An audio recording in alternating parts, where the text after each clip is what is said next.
Well,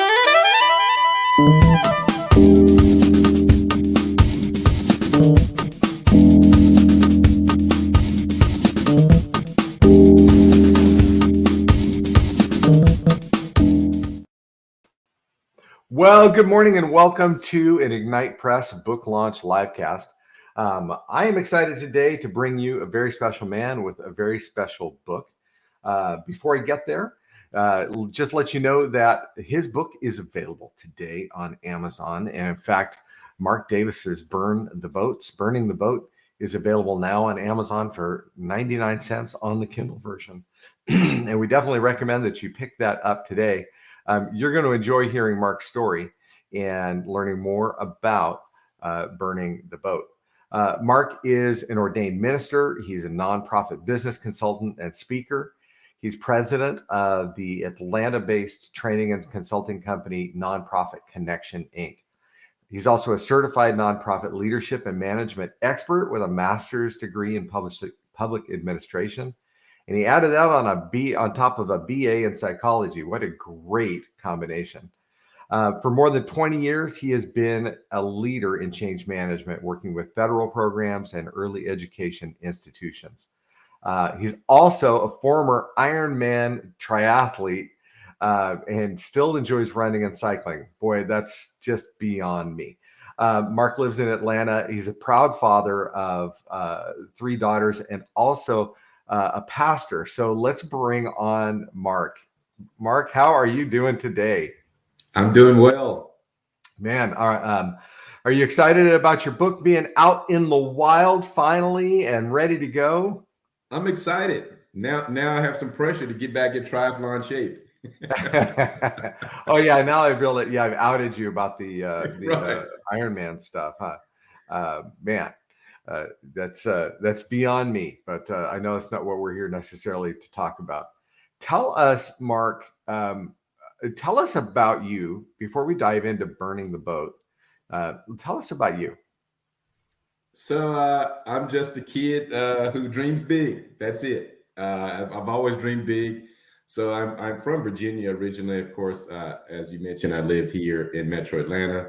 I grew up in a small rural town on a farm. And I'm just a kid who dreams big and just goes for what I want in life. And now the way I live my life, I try to encourage and press others to dream big and pursue those things that they want in life as well. All right, tell us about, well, first, burning the boat. For those people that's burning the boat, 10 reasons to leave corporate America and follow your dreams. How did you land on this? I mean, how'd you get to this spot, Mark? Nothing but God. I give him the glory. But the backstory here, how did we land at burning the boat? So it really started back in 2019. As you know, we see that I left corporate to journey into my own ventures.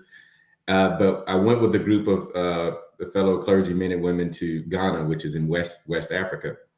And so we went all over the countryside, visited various places. Of course, I saw a lot of monetary wealth, extreme wealth, but the opposite as well, a lot of extreme monetary poverty. And so, but one thing I saw that was consistent that I didn't really put it together is like I could sense it, but it really clicked. Like before we left, it was the fact that people were living and operating in a certain with more faith than I particularly was operating with. And so let's say, for example, if they made handbags, it's like they trusted God to provide for them because this is what they do. This is their gift, right? And whether it's something else, whether it's quilts or whether it's paintings, it's like they trusted God to provide for them. And here I am, I'm making 6 figures. I get a check every other Friday. And I felt exposed because I knew I wasn't living with that type of faith. And so clearly I remember June 28th, I think it was June 28th, 2019, on the plane ride back, 13 hours. I was restless, like mentally, spiritually restless. And I said, I'm not living with this type of faith, but what if I live with this type of faith? And so I made a decision on that plane to quit my job. And I didn't quit that day, but I made a decision in my mind. I was going to quit my job and begin living in faith. And then when I found about what the story burning the boat, it just gave me the whole image and the whole concept, because I knew I couldn't be the only one who was doing well, no complaints. And the book is not a knock on corporate, but it's like I wasn't truly operating in my gifts, in my calling, and I really wasn't trusting God. And so for me, it really stirred me up, this notion of burning the boat. Now, the burning boat is an actual story. I was just going to say, let's go there because some people will be familiar with it and some people won't. So why don't you tell us that story? Well, I appreciate the opportunity because there's a lot of misconception, but the burning the boat, for my book's purposes, it stems from an old story. It's about a general and his troops about to go into battle, and they're on a ship. And as they're approaching the island on the ship, his troops realizes that they're far outnumbered, and the story goes on to say that they approach the general because they're visibly outnumbered, and suggested that they retreat from the battle. And he decides to literally burn the ship and tells his troops that we will either die on this island or we'll win the battle. And so the concept is really about facing our fears and moving forward to really get what we want, to win per se, to win the battles of life. And so that's what gave me the concept of this whole burn the boat. So when I tell people, is it time to burn your boat? It's, are you really ready to face those things? There may be some obstacles to really get what we want in life, to win this particular battle, because life brings us many different battles at different stages and ages, of course. And so for me and many others, I knew I wasn't the only one. That was the thing that really stirred me up. I'm not the only person that feels this way, that yes, I'm doing good. I can't complain. I got a lot of airline points, right? And so I wear a suit to work, and I'm really smart and important looking, and I've got a big position.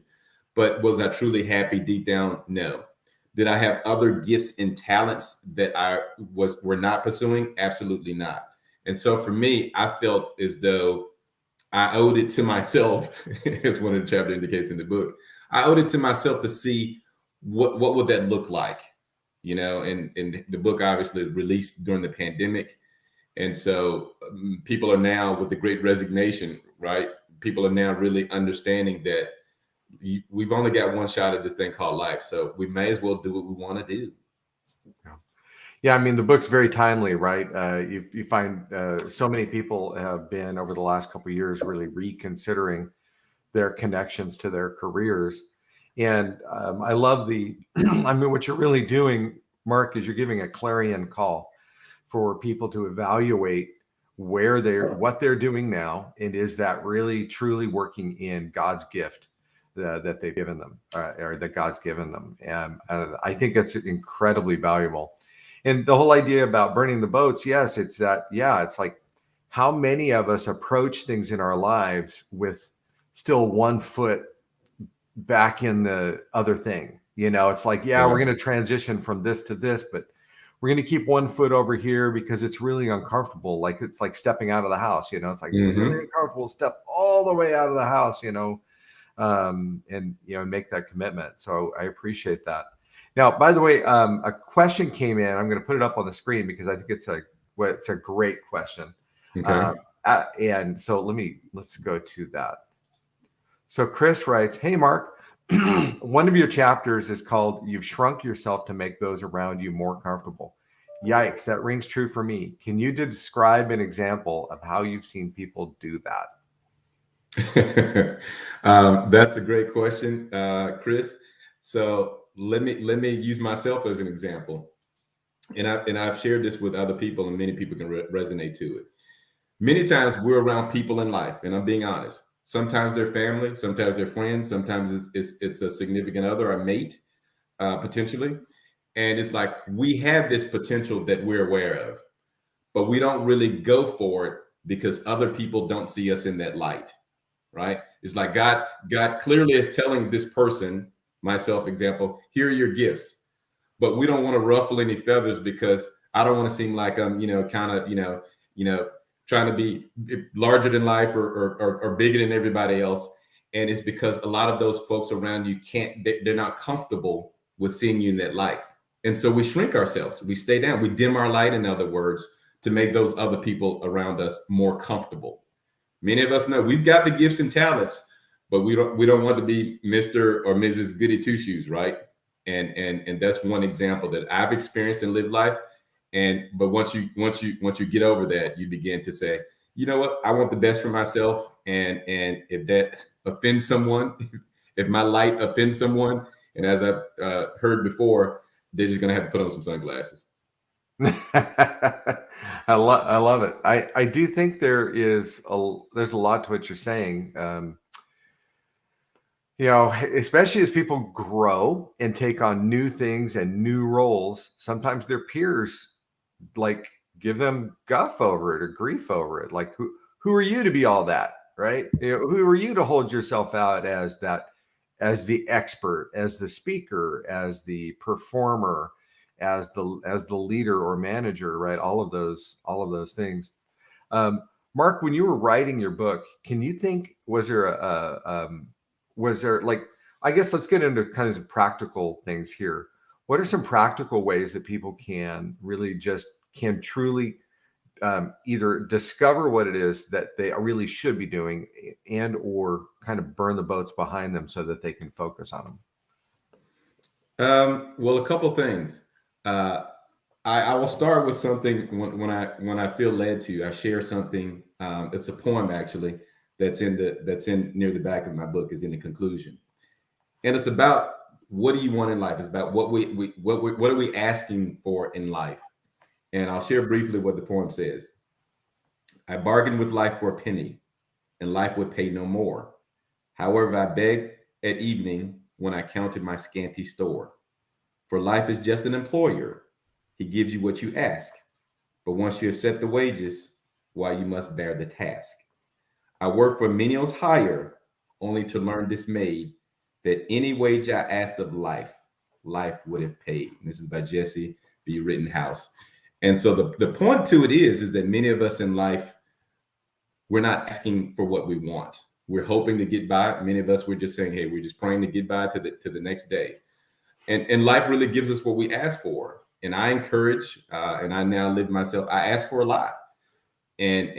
But life will give us what we ask for. And so I encourage people in my talks, my walks, my travels, speaking, preaching, is to ask for really what you want in life. As Steve Harvey put it the way I heard him say it in one of his speeches, we need to sometimes up our ask, ask for more. Instead of asking for rent, hey, let's ask for a mortgage, or even a second house for the grandchildren, for example. So we often get what we ask for in life. Of course, we've got to couple that with our faith and works. Yeah. So, and I was going to ask you, how do you balance that, upping the ask in life with contentment and, with the contented state that we're also asked to be in? It's humility. It's humility and having a plan of what you want in life. And so for many people, success or what you want in life is not necessarily material or monetary goods or gifts or cash in the bank, if you will. For some people, as I'm learning, as wisdom and age will teach you, health is one of the most assets that we can ask for and receive in life, right? And so that looks different from everybody. In other words, success looks different from everybody. So why do I burn my boat? Why am I burning my boat? Is it to get what, in life? And so that may look very different for many different people. Yeah. Well, let me remind everybody that Burning the Boat is available today on Amazon, where you can pick up the Kindle version at a special launch price of 99 cents. It will shortly go up to the retail price, and the paperback book is also available. Definitely encourage you to pick this up for yourself. And if you know others that you think maybe are not, have not really found their calling or are kind of stuck in a grind rather than in something that's inspiring and empowering, perhaps consider picking up a copy of this book for them as well. So, all right. So, Mark, when you were writing the book, was there some section of the book or part of the book that just kind of wrote itself? Like just kind of just like came out? Yeah, I'm thinking about several sections. I think the book wrote itself because for me, it was really God just speaking through me, and I wasn't the only one that I felt like was having this experience in life. And I asked myself the question, and I've shared this question with many others: is the fact that if you were 90 years old, and I frame the question this way, what would your 90-year-old self tell you? In other words, if you're 90 years old today, knowing what you know now, what would you tell yourself to be doing? And oftentimes, for many of us, it's not what we're doing right now. And so, one part of the book that really I felt like started to write itself was looking at page 15. And this is that chapter 2 when I tell you about you shrunk yourself to make those around you more comfortable. It reads, you were created for a purpose, but you won't find that purpose if you value the opinions and feelings of others around you over your own. So those things were just life's experiences that it was just like I was just really flowing with writing and thoughts and just getting it out on paper. And again, the book it wasn't about me. It's tons of people out here that are having this experience. In other words, what we're saying there in chapter 2 is the fact that, and in fact, I just preached a sermon that was similar to something about this on past Sunday, is the fact that we base our opinions in life of ourselves on what other people think and say what they think about us, which is totally foolish. And so this particular chapter here, when we talk about writing itself, is really to get people to start looking at themselves, how really God sees them, really in living in your purpose and not being concerned of what other people think or what their viewpoints are, because oftentimes it keeps us down. It really keeps us down, and it keeps us from really receiving the gifts and all the abundance that life has to offer us. And that's why, again, we need to be asking for a lot because it's there. But again, we've got to surround ourselves with those people. We don't have to shrink. We don't have to kind of tone our talents down. We can just live the way we're created, and everybody's got gifts and talents that we're born with, but it's about surrounding ourselves with others who think about us and see us at our best and see us at our best potential gifts. And sometimes we don't even know those gifts until we start surrounding ourselves or putting ourselves in different circles of people who can say, this is how I see you, Mark. You're going to do this someday. And as compared to, well, who do you think you are, for example? I think perfect examples, and I'm reminded of that phrase: "You can't soar like eagles if you hang with turkeys," or something like that. I can't remember. Yep. And that's true, though. Our peers can our peers can hold us to the status quo, or if we find other peers, they can also lift us and encourage. And so one of the things you said, that's intriguing, right? Your chapter, right, is the 90-year-old you would say, go for it. What would the 90-year-old you think about what you're doing today? He's smiling and said, but I had some encouragement. Now, my brother, not to put him on blast, my oldest brother, who's a tightwad, when I told him I was going to quit my job, and I'm thinking he's going to give me like all types of like, well, how much do you got saved? He said, you can't fail, go for it. And quote unquote, he said, hell, you can always go back and get a job. And so it really changed my mind. I said, yeah, you can always go back, but many of us is like, if we operate in this mindset, I can't fail. So go for it. And so I went forward. And so I'm excited. Most importantly, I'm excited to be able to wake up and do what I want to do. And it's not an arrogant thing, but it's really doing what I want to do means operating in my gifts and talent, the things that I'm great at doing that brings me joy and I'm excited about when I wake up in the morning. And the book is meant to encourage people to live in that same manner. Now, you can make tons of money, and like I've experienced before, and when you pull in the parking garage, your stomach is cringing before your workday starts, or you're saying, geez, it's only 11:30. I'm here to 4 o'clock, for example. And that's no way to live. That's no fun. But you can make a ton of money. You know, one of the chapters in the book talks about a physician who I met back at the airport years ago, and he was so excited. He was a surgeon. He was so excited that he quit his job, and he just had this peace. But he was making 600 grand a year. But he said he hated it. He hated it. And so it's really about waking up in the morning and saying, am I operating in my gifts and callings? Am I living like I want to live? Am I doing what I want to do? And that's a really sweet spot to be in. Now, it takes time and experience and things like that to get to that place. But as we burn our boat, when we burn our boat, is when we make that decision to say, you know what, I'm going to go forward. And again, that's what the book is meant to do, to encourage tons of people who are like myself, who want to wake up feeling like they have purpose, or beginning this journey of finding our purpose. You know, I'm in my late 40s, and I'll be honest, I wasn't clear. I'm a late bloomer, I consider myself as.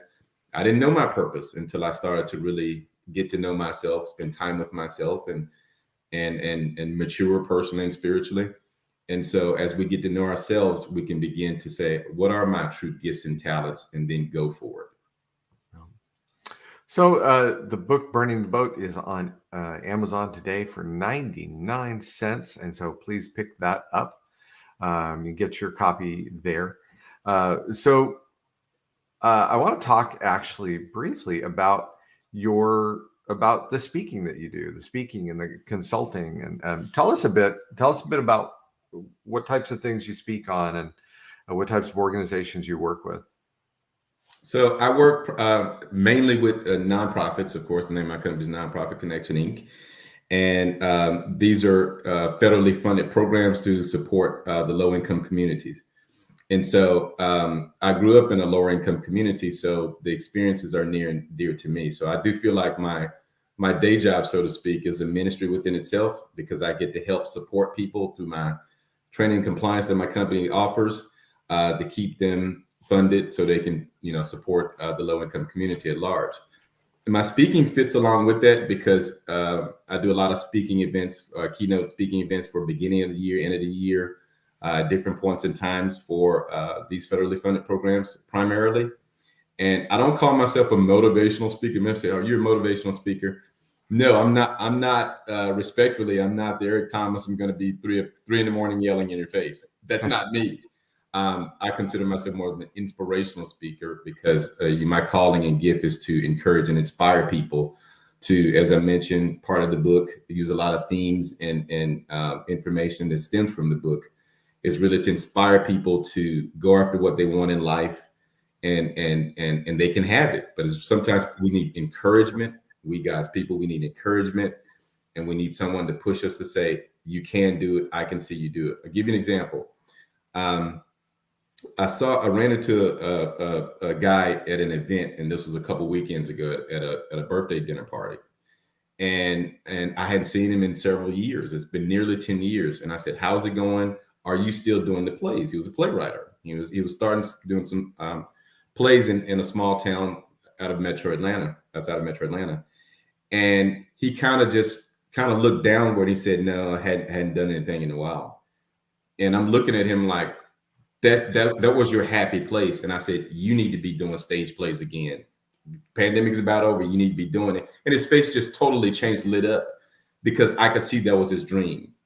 And so the book, part of my gifts and calling, speaking, all this stuff, is really encourage people like this gentleman and many others to say, "Nah, dude, we can't do it. You can't give up." Because when you are 90, you will say, "It's not about the money. It was my joy. This is what I enjoy doing." I firmly believe when we live in our joy, when we live in our gifts, the money will come, but because we're not doing it for the money. We're doing it because it's our gifts and our joy. And so I've actually changed my own advice as a parent and as a mentor to different folks, is like, you know what? Most of us are trained, get an education. Yeah, I got some degrees myself. Get an education, get a good job, and then you keep that job until you retire and get a pension. Hopefully you save well, right? Scratch it. I don't have a plan B. I didn't have a plan B when I went this route. And it's about trust. It's really about doing what you want to do in life. And that's our happy place, because as COVID has taught us, now this thing we call life is very precious. So you may as well be doing what you want to do. And make that 90-year-old self you happy. and not regretful not having taken the chance to pursue those opportunities, right? Exactly. Yeah, excellent. Mark, I am grateful for your time here. Is there anything else that you would like to add? In fact, I think what you should also add here is how people can get in touch with you if they want to learn more about you or have you come speak to their organization. Yep. A couple ways they can go to the website for the book, burningtheboatbook.com, or they can email at info@burningthebook.com. Either way, you can get in touch with me through there. I'd be happy to hear from some folks. And most importantly, go ahead and get the Kindle today. It's on the 99 cents. It's a hot deal. Buy one, buy 10 of them. That's right. Absolutely. Yeah. Absolutely. But the goal is honestly, my vision, honestly, Everett, is to get the book in a million hands, is not to sell the book. And that's why we're doing a promotion today. It's not about making the money. I want this message to hit people, to encourage them. I've met tons of people since the book came out, different walks of life, different demographics, different age variations, to say, I resonate with this. I'll give you one example before we close. I have a client out Midwest, and he's in his early 70s. And he said he and his wife read my book. And he now, based on having read that, he's encouraged. He is going to go into his own private practice. He's right at the cusp of retiring. So he's not going to just retire and sit at home. He's going to go up in his own practice, because it's like, it doesn't matter of age. Go with your dream and go for it. And so tears came to my eyes when he sent me that email, because it's like, this is what the book is about. This is why God told me to share his message through me, the writer in this case. Wow. Mark, thank you so much for coming here. And I think that, I mean, obviously you're striking a tone, right? You're having impact with that. And that's, I mean, every author's dream, for one thing, because, why else are we doing this, right? We're doing this to educate people and change lives. Yeah. So, Mark, thank you so much for coming on the show today. Congratulations again on your book. We're excited as you're going through your Amazon launch today. We'll see what the future holds with this book. I think it's just really fantastic. Thank you. All right. Well, thank you for joining us today on the livecast. Also, if you have a book, either just an idea for a book or maybe a manuscript that you have been writing for a while, and you would like to see that get out to the world, well, reach out to us. We would be happy to do a book consultation with you, talk about your book and your plans for the book. Particularly knowing that Ignite Press specializes in nonprofit books, typically, let me try that again, nonfiction books that are often done in order to help build and support a brand, a message, a ministry, an organization. That is something we specialize in, and we take our calling very, very seriously. So please reach out to us at any time you'd like at ignitepress.us. That's our website, ignitepress.us. Of course, also pick up Mark's book today for 99 cents and tell others about it. Thank you so much for joining us on our live cast today.